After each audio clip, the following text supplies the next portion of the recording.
9h30, 11h. Europe 1, Culture Média. Thomas Hill.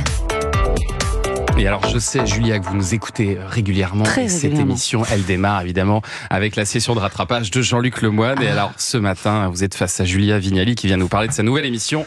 Tout le monde joue avec la mémoire. Oui, l'événement de cette fin de saison, voire de cette année, voire de cette décennie. Non, franchement, oubliez les JO. C'est du pipi d'animal de compagnie à côté de ça.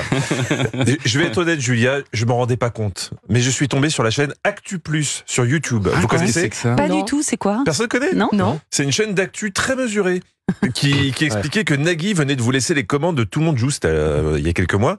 Ouais. C'est sans trucage, je vous promets. Voilà ce qu'ils ont dit après les mots de Nagui. Les mots résonnent avec une force inouïe, dépeignant un avenir flamboyant pour cette nouvelle ère de divertissement. Avec Julia Vignali au gouvernail, le succès est inévitable, une nouvelle ère télévisuelle est sur le point de naître. Alors c'est ma mère qui a écrit la... Ouais, c'est ça. Elle a juste changé sa voix.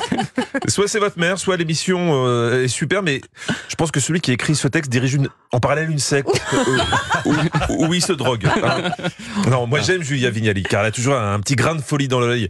Et c'est une femme curieuse, voilà, qui ne refuse jamais une expérience, aussi étrange soit-elle. Comme quand elle avait joué dans ce film érotique sur M6. Mathieu, ça va? Ça va très bien. Je peux voir ta... Je peux voir ma...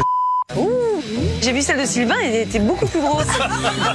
Peut-être que je me suis planté, mais... Non, mais c'est pas la taille qui compte, hein, de toute façon. On sait. Ah, tant de souvenirs. C'était quoi ça? Le meilleur pâtissier peut-être? Voilà, ok, j'ai menti. En vrai, c'était le meilleur pâtissier. Mathieu, ça va?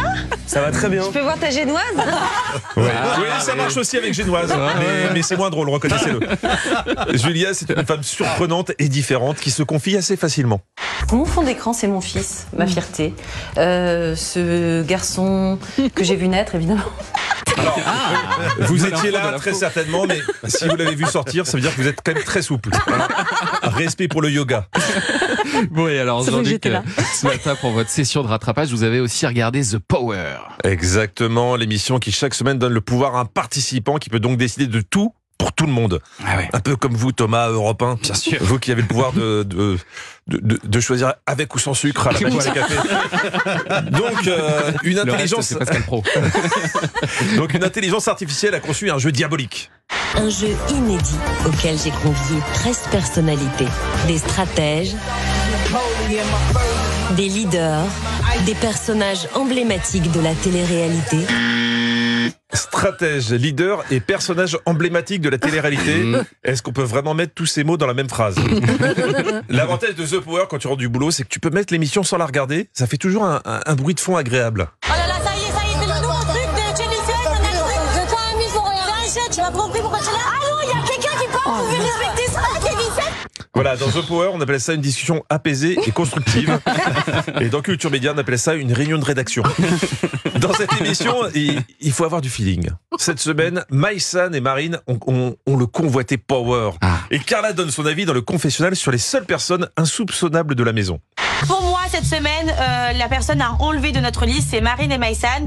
Voilà, je veux pas m'avancer, mais je pense que c'est Carla qui enquête sur la disparition de Xavier Dupont de Ligonnès. On a aussi eu l'avis de Shona. Et si Marine l'avait, elle me l'aurait dit aussi. Donc, dans tous les cas, c'est gagnant-gagnant, c'est sûr. Alors, je connaissais gagnant-gagnant, mais gagnant-gagnant, ça doit être une ligne SNCF qui va de chez toi jusqu'à chez l'orthophoniste. Je vous présente Eddy, mon champion des expressions approximatives. Les taux se resserrent et on peut vite être sur la sélecte. Ah, il a raison. Ah oui, Bah, c'est joli. C'est pas agréable d'être sur la Select. Hein. On peut aussi se retrouver sur la corde LED ou assis le cul entre deux chèvres. The Power, je crois que c'est la seule émission que je connaisse où même la voix off se moque des candidats.